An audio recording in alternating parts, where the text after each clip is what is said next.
الحمدللہ رب العالمین والصلاة والسلام علی سید الانبیاء والمرسلین اما بعد فاعوذ باللہ من الشیطان الرجیم بسم اللہ الرحمن الرحیم الصلاة والسلام علیک یا رسول اللہ وعلی آلک واصحابک یا حبیب اللہ الصلاة والسلام علیک یا نبی اللہ وعلی آلک واصحابک یا نور اللہ۔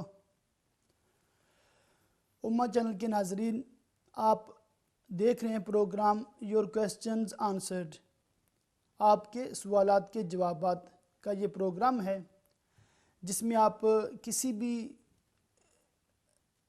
بھی ٹاپک پر گفتگو کر سکتے ہیں، کسی بھی ٹاپک پر سوال کر سکتے ہیں، کوئی بھی شرعی مسئلہ پوچھ سکتے ہیں۔ انشاءاللہ عز و جل جواب آتا ہوا تو ابھی فوراً عرض کیا جائے گا، اور اگر آپ کے سوال کا جواب معلوم نہ ہوا تو انشاءاللہ بعد میں اس کا جواب عرض کر دیا جائے گا۔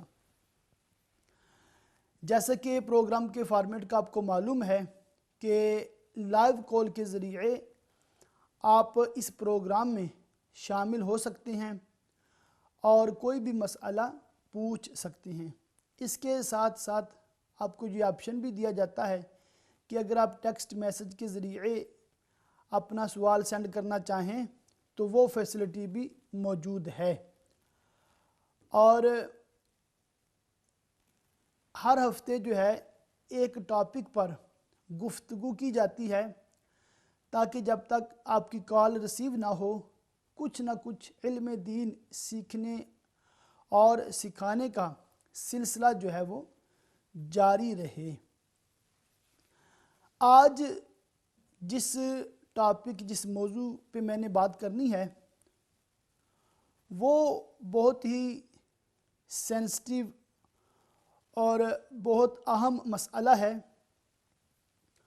اور افسوس کے ساتھ یہ کہنا پڑتا ہے کہ یہ مرض، یہ مسئلہ، یہ پرابلم ہماری سوسائٹی میں، مسلم سوسائٹی میں بھی بہت زیادہ بڑھتی جا رہی ہے۔ اس کی ایک وجہ بنیادی جو ضروری اسلامی معلومات ہیں وہ عام مسلمان کو معلوم نہیں ہیں، جس کی وجہ سے بھی یہ مسئلہ زیادہ کمپلیکیٹڈ ہو جاتا ہے، زیادہ پیچیدہ ہو جاتا ہے، اور یہ مسئلہ بڑا مسئلہ بن جاتا ہے۔ میری مراد یہ ہے کہ طلاق کی ریشو ہماری سوسائٹی میں بڑھتی جا رہی ہے، اور ہمارا المیہ یہ بھی ہے کہ ہم علماء کرام سے شرعی رہنمائی نہیں لیتے اور خود اپنے طور پر جو سمجھ میں آیا اس طریقے سے طلاق دینے کی کوشش کرتے ہیں یا طلاق لینے کی کوشش کرتے ہیں۔ اور دارالافتاء میں اگر مفتیان کرام سے پوچھا جائے کہ آپ کے پاس سب سے زیادہ سوالات کس ٹاپک پر آتے ہیں تو وہ یہی فرماتے ہیں کہ طلاق کے موضوع پر زیادہ سوالات ہوتے ہیں، مگر وہ اکثر سوال طلاق دینے کے بعد پوچھے جاتے ہیں۔ تو جیسے میں نے پہلے عرض کیا کہ ہمارا ایک المیہ یہ بھی ہے کہ ہم یہ کام بھی شرعی رہنمائی لے کر نہیں کرتے۔ جس طرح نکاح ہے اس کے لیے عالم دین کو بلایا جاتا ہے، اس کی موجودگی میں نکاح پڑھایا جاتا ہے، تو اس میں کیا ہے کہ کافی حد تک بچت رہتی ہے، پرابلم سے بندہ بچا رہتا ہے، نکاح درست صحیح ہو جاتا ہے۔ مگر طلاق چونکہ عموماً غصے میں دی جاتی ہے، اور ہمارے جو رویے ہیں ان میں بھی اعتدال نہیں ہے، میانہ روی نہیں ہے، ہم بہت جلد باز واقع ہوئے ہیں، تو عمومی طور پر جلد بازی میں طلاق دی جاتی ہے، غصے میں طلاق دی جاتی ہے، تو بعد میں پھر فریقین یعنی مرد اور عورت، میاں بیوی دونوں ہی پچھتاتے بھی ہیں۔ تو اس موضوع پر میں نے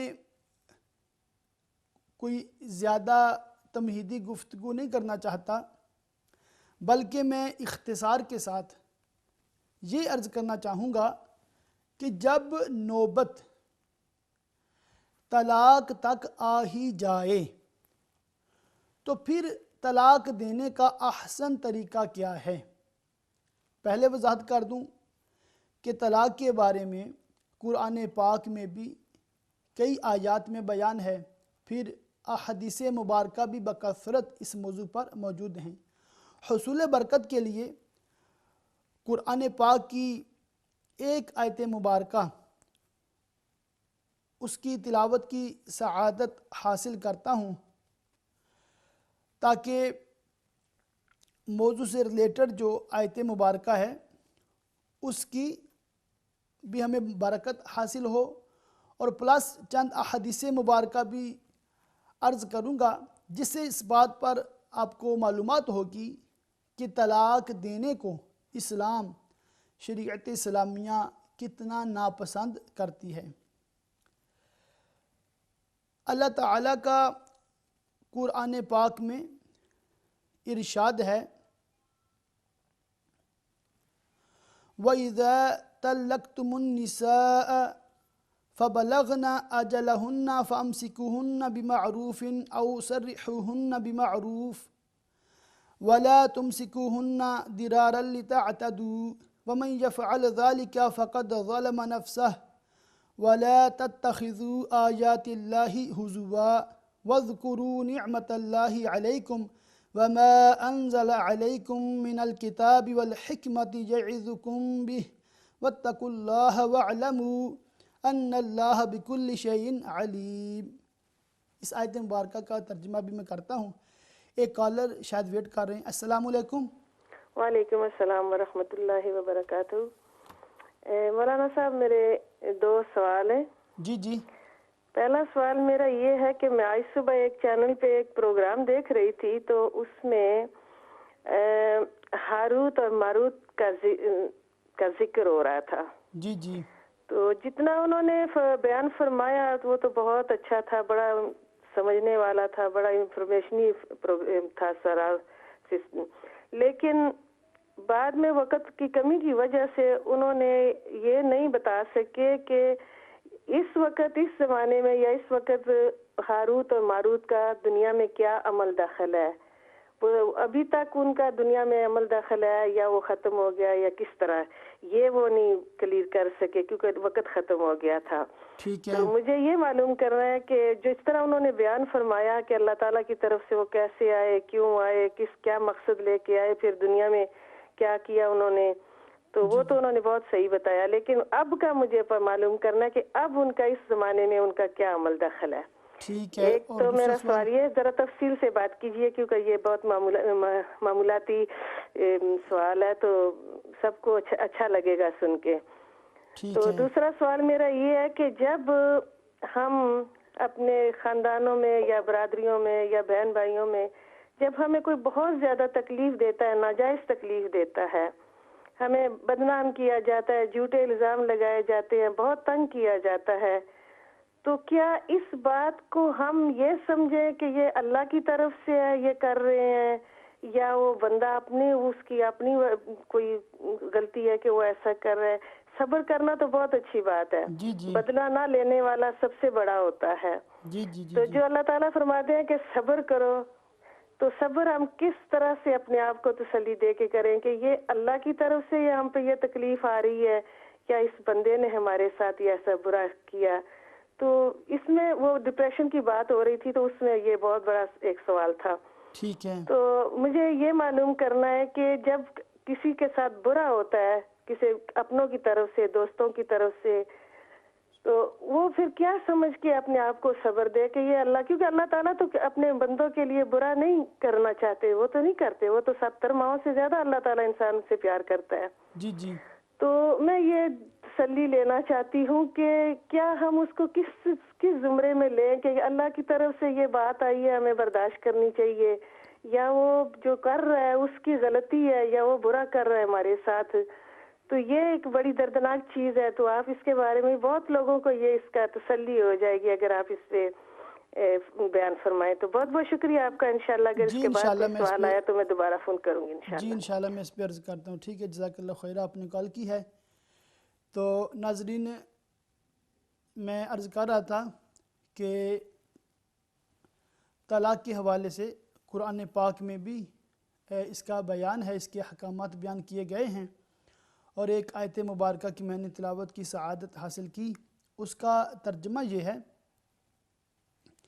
اور جب تم عورتوں کو طلاق دو اور ان کی میعاد پوری ہونے لگے تو انہیں بھلائی کے ساتھ روک لو یا خوبی کے ساتھ چھوڑ دو، اور انہیں ضرر دینے کے لیے نہ روکو کہ حد سے گزر جاؤ، اور جو ایسا کرے گا اس نے اپنی جان پر ظلم کیا۔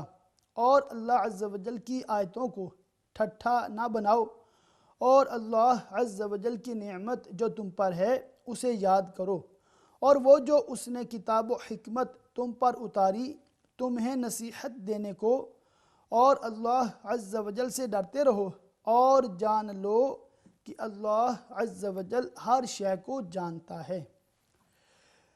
تو اس آیت مبارکہ میں بھی عورتوں کے ساتھ بھلائی کا، حسن سلوک کا، اچھے برتاؤ کا ہمیں قرآن پاک میں درس ہے، اسلام کی یہی تعلیم ہے۔ زمانہ جاہلیت میں کیا ہوتا تھا کہ لوگ اپنی بیوی کو ایک طلاق دیتے اور چھوڑ دیتے، جب عدت پوری ہونے لگتی تو رجوع کر لیتے،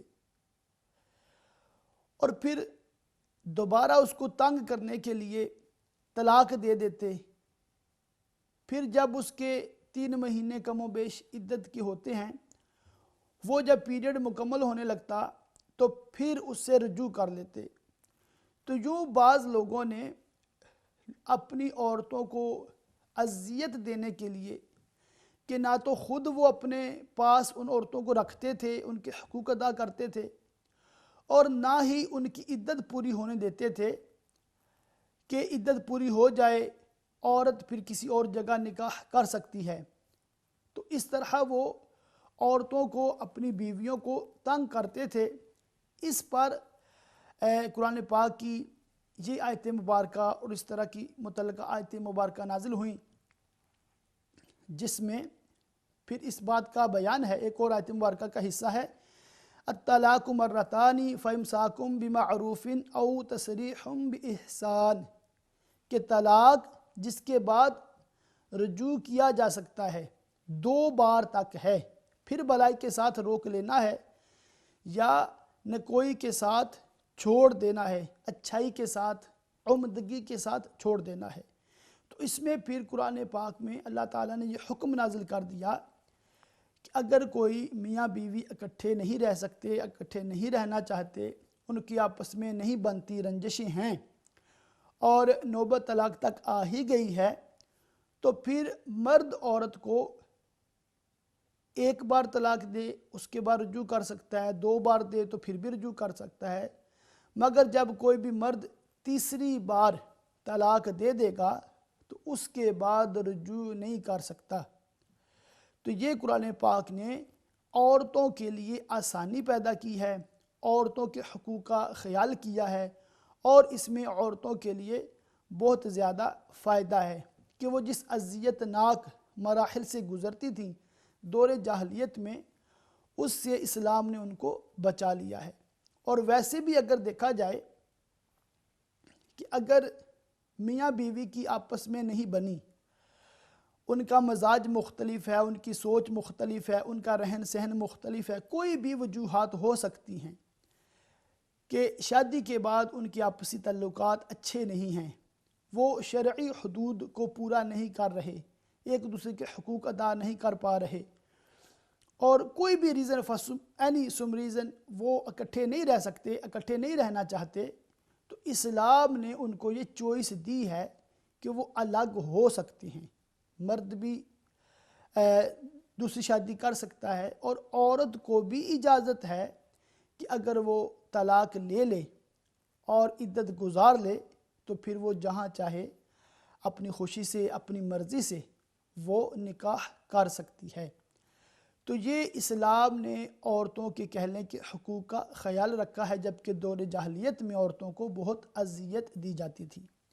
ایک حدیث پاک میں ہے جسے حضرت معاذ رضی اللہ تعالیٰ عنہ نے سرکار دو عالم صلی اللہ تعالیٰ علیہ وآلہ وسلم سے روایت کیا ہے کہ پیارے آقا صلی اللہ علیہ وآلہ وسلم نے ارشاد فرمایا، اے معاذ، کوئی چیز اللہ عز و جل نے غلام آزاد کرنے سے زیادہ پسندیدہ روئے زمین پر پیدا نہیں کی، اور کوئی شے روئے زمین پر طلاق سے زیادہ ناپسندیدہ پیدا نہیں کی۔ تو اس میں آپ اندازہ لگائیں، ایک بات کی ترغیب ہے اور ایک بات سے منع کیا گیا ہے۔ ترغیب اس بات کی ہے کہ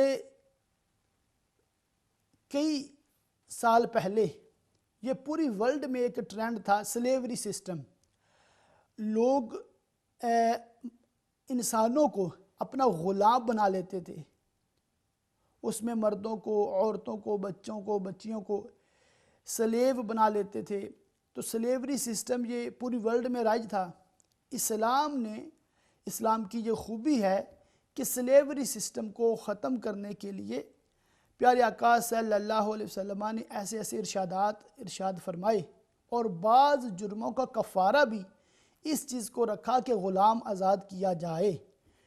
تو یوں اسلام نے اس چیز کو پسند کیا ہے کہ سلیوری سسٹم ختم ہو، اور اس میں پھر مسلمانوں نے اس پہ عمل بھی کیا، اور مسلمانوں نے اللہ تعالیٰ کی رضا پانے کے لیے غلاموں کو آزاد کرنا شروع کیا، اور جن کے پاس غلام ہوتے تھے ان کے ساتھ حسن سلوک کی بھی اسلام نے تعلیم دی۔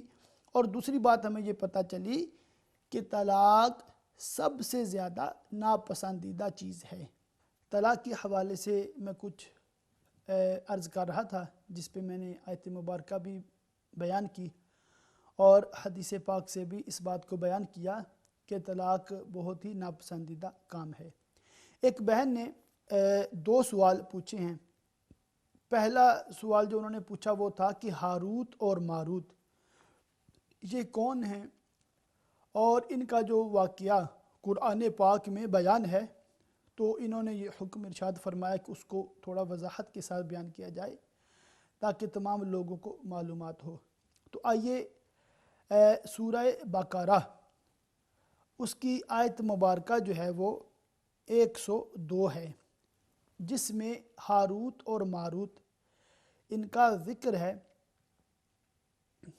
تو اس کو میں آیت مبارکہ انشاءاللہ مکمل پڑھ کے اس کا ترجمہ عرض کروں گا، اور پھر اس پر جو علماء اکرام نے گفتگو کی ہے وہ بھی آپ کے سامنے پیش کروں گا۔ آپ یہ یاد رکھیں کہ ہاروت اور ماروت یہ دو فرشتے تھے، جس کے بارے میں قرآن پاک میں یہ ارشاد ہے، وَاتَّبَعُوا مَا تَتْلُو الشَّيَاطِينُ عَلَى مُلْكِ سُلَيْمَانَ وَمَا كَفَرَ سُلَيْمَانُ وَلَكِنَّ الشَّيَاطِينَ كَفَرُوا يُعَلِّمُونَ النَّاسَ السِّحْرَ وَمَا أُنزِلَ عَلَى الْمَلَكَيْنِ بِبَابِلَ هَارُوتَ وَمَارُوتَ وَمَا يُعَلِّمَانِ مِنْ أَحَدٍ حَتَّى يَقُولَا إِنَّمَا نَحْنُ فِتْنَةٌ فَلَا تَكْفُرْ فَيَتَعَلَّمُونَ مِنْهُمَا مَا يُفَرِّقُونَ بِهِ بَيْنَ الْمَرْءِ وَزَوْجِهِ وَمَا هُمْ بِضَارِّينَ بِهِ مِنْ أَحَدٍ إِلَّا بِإِذْنِ اللَّهِ وَيَتَعَلَّمُونَ مَا يَضُرُّهُمْ وَلَا يَنْفَعُهُمْ وَلَقَدْ عَلِمُوا لَمَنِ اشْتَرَاهُ مَا لَهُ فِي الْآخِرَةِ مِنْ خَلَاقٍ وَلَبِئْسَ مَا شَرَوْا بِهِ أَنفُسَهُمْ لَوْ كَانُوا يَعْلَمُونَ۔ اس آیت مبارکہ کا ترجمہ یہ ہے، اور یہ سلیمان کے عہد حکومت میں اس جادو کے پیچھے پڑ گئے جو شیاطین پڑا کرتے تھے، اور سلیمان نے کفر نہ کیا بلکہ شیطان کافر ہوئے جو لوگوں کو جادو سکھاتے تھے، اور یہ تو اس جادو کے پیچھے بھی پڑ گئے تھے جو بابل شہر میں دو فرشتوں ہاروت و ماروت پر اتارا گیا تھا، اور وہ دونوں کسی کو کچھ نہ سکھاتے جب تک یہ نہ کہہ لیتے کہ ہم تو صرف لوگوں کا امتحان ہیں، تو اے لوگو تم اپنا ایمان ضائع نہ کرو۔ وہ لوگ ان فرشتوں سے ایسا جادو سیکھتے جس کے ذریعے مرد اور اس کی بیوی میں جدائی ڈال دیں، حالانکہ وہ اس کے ذریعے کسی کو اللہ کے حکم کے بغیر کوئی نقصان نہیں پہنچا سکتے تھے، اور یہ ایسی چیز سیکھتے تھے جو انہیں نقصان دے اور انہیں نفع نہ دے، اور یقیناً انہیں معلوم ہے کہ جس نے یہ سودا لیا ہے آخرت میں اس کا کچھ حصہ نہیں، اور انہوں نے اپنی جانوں کا کتنا برا سودا کیا ہے، کیا ہی اچھا ہوتا اگر یہ جانتے۔ تو اس آیت مبارکہ کی جو تفسیر میں علماء کرام نے لکھا ہے وہ یہی ہے کہ حضرت سلیمان علیہ السلام کے دور میں بنی اسرائیل جو تھی قوم، وہ جادو سیکھنے میں مشغول ہو گئی تھی۔ پھر حضرت سلیمان علیہ السلام نے ان کی جو جادو کی کتابیں ہیں وہ ان سے چھین کر وہ اپنی کرسی کے نیچے دفن فرما دیں۔ تو جب سلیمان علیہ السلام کا انتقال ہوتا ہے اس کے بعد شیاطین نے وہ کتابیں نکالیں اور لوگوں میں عام کیں، یہ کہہ کر کہ انہی کتابوں کی وجہ سے اسی علم کے زور پر حضرت سلیمان علیہ السلام سلطنت کیا کرتے تھے۔ تو معاذ اللہ یہ شیاطین نے حضرت سلیمان علیہ السلام پر الزام لگایا تھا، اور قرآن پاک نے بیان کیا وَمَا كَفَرَ سُلَيْمَانَ وَمَا كَفَرَ سُلَيْمَانُ، اور سلیمان نے کفر نہ کیا۔ یعنی کہ اس آیت مبارکہ نے ہمیں یہ درس دیا ہے اور یہ بتایا ہے کہ اگر کوئی انبیاء کرام علیہ السلام پر الزام لگاتا ہے، ان کی شان میں بے ادبی کرتا ہے، تو انبیاء کرام کا ڈیفینڈ کرنا، ان کا دفاع کرنا، یہ اللہ تعالیٰ کی سنت ہے۔ تو اس پر اللہ تعالیٰ نے یہ ارشاد فرمایا کہ حضرت سلیمان علیہ السلام نے کفر نہ کیا، یعنی کہ وہ جادو نہیں کیا کرتے تھے اور ان کتابوں کی وجہ سے وہ حکومت نہیں کرتے تھے۔ اور اس میں یہ بھی بیان ہے کہ ہاروت اور ماروت کا بھی اسی آیت مبارکہ میں ذکر ہے، اور اس کے بارے میں علماء کرام فرماتے ہیں کہ یہ دو فرشتے تھے جو بنی اسرائیل کی آزمائش کے لیے اللہ تعالیٰ نے بھیجے تھے، اور ان کے بارے میں بہت زیادہ غلط قصے جو ہیں وہ کتابوں میں لکھے بھی گئے ہیں اور لوگوں میں عام بھی ہیں۔ تو ان سب باتوں سے ہمیں بچنے کا علماء کرام نے تفسیر خازن میں بھی اس کا درس دیا ہے۔ میں آپ کو ایک پیراگراف جو امام اہل سنت مولانا شاہ امام احمد رضا خان علیہ رحمۃ الرحمن نے حضرت ہاروت اور ماروت ان فرشتوں کے بارے میں تحریر کیا ہے وہ پڑھ کے سنا دیتا ہوں، تاکہ تمامی ناظرین کو اس بات کا اندازہ ہو جائے کہ جو فرشتے ہوتے ہیں وہ معصوم ہوتے ہیں۔ اعلیٰ حضرت ارشاد فرماتے ہیں کہ ہاروت اور ماروت کا واقعہ جس طرح عوام میں مشہور ہے، ائمہ کرام اس کا شدید اور سخت انکار کرتے ہیں۔ اس کی تفصیل شفا شریف اور اس کی شروحات میں موجود ہے، یہاں تک کہ امام اجل قاضی عیاض رحمۃ اللہ علیہ نے فرمایا کہ ہاروت اور ماروت کے بارے میں یہ خبریں یہودیوں کی کتابوں اور ان کی گھڑی ہوئی باتوں میں سے ہیں، اور راجح یہی ہے کہ ہاروت و ماروت دو فرشتے ہیں جنہیں اللہ تعالیٰ نے مخلوق کی آزمائش کے لیے مقرر فرمایا کہ جو جادو سیکھنا چاہے اسے نصیحت کریں۔ وہ نصیحت کیا کرتے تھے؟ انما نحن فتنۃ فلا تکفر، کہ ہم تو آزمائش ہی کے لیے مقرر ہوئے ہیں، تو کفر نہ کر، اور جو ان کی بات نہ مانے وہ اپنے پاؤں پر چل کر خود جہنم میں جائے۔ یہ فرشتے اگر اسے جادو سکھاتے ہیں تو وہ فرما برداری کر رہے ہیں، نہ کہ نافرمانی کر رہے ہیں۔ تو معاذ اللہ ان فرشتوں پر بھی یہ تہمت، یہ الزام نہیں لگایا جا سکتا کہ انہوں نے لوگوں کو ایسی باتیں سکھائیں جس سے لوگ جو ہے مرد اور عورت میں جدائی ڈال دیتے تھے، بلکہ ان فرشتوں کے بارے میں سیدی اعلیٰ حضرت نے یہی ارشاد فرمایا کہ وہ تو لوگوں کو منع کرتے تھے اور بتاتے تھے پہلے کہ انما نحن فتنۃ فلا تکفر، کہ ہم تو آزمائش کے لیے مقرر کیے گئے ہیں، تم کفر نہ کرو۔ تو مزید جو فرشتوں کی عصمت ہے، جو ان کے معصوم ہونا ہے، اس کو کئی آیات مبارکہ میں اللہ تعالیٰ نے بیان کیا۔ ایک آیت مبارکہ ہے لا یعصون اللہ ما امرہم ویفعلون ما یؤمرون، وہ فرشتے اللہ کے حکم کی نافرمانی نہیں کرتے اور وہی کرتے ہیں جو انہیں حکم دیا جاتا ہے۔ علماء کرام نے اس آیت مبارکہ میں چونکہ جادو کا بھی ذکر ہے تو جادو کے بارے میں کئی اس کی تعریفات بیان کی ہیں۔ ان میں سے ایک یہ ہے کہ کسی شریر اور بدکار شخص کا مخصوص عمل کے ذریعے عام عادت کے خلاف کوئی کام کرنا، یہ جادو کہلاتا ہے۔ جادو فرما بردار اور نافرمان لوگوں کے درمیان امتیاز کرنے اور لوگوں کی آزمائش کے لیے نازل ہوا ہے۔